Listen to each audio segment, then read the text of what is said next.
Inilah kabel aliran listrik yang berada di RT 01 RW 01 Kelurahan Kayuara Kuning, Kecamatan Banyuasin 3, menguntai di atas kepala sehingga warga di sekitar meminta perhatian dari pihak PLN karena nyawa kami terancam. Inilah salah satu tulisan yang dibuat oleh warga area Kuning Banyuasin 3 dan juga aliran pendek penyebab kebakaran.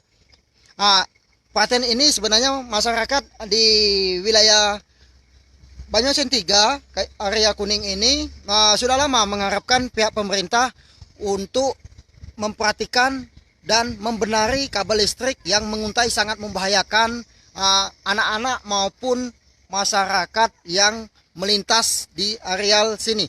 Namun belum ada tindak lanjut dan realisasi yang berarti di wilayah ini. Ini kabel yang menguntai. Ini kabel aliran tinggi induknya.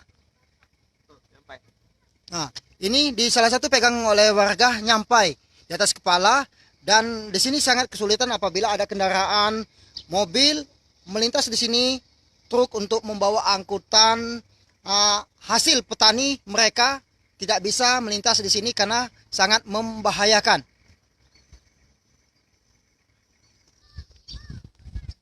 Ini bisa memakan korban kalau dibiarkan tidak ada upaya dari pihak PLN. Ya. Seharusnya Ya. pihak PLN memasang jaringan listrik ini memperhatikan penduduk yang ada di sekitar, yang tinggal di sekitar ini. Ya.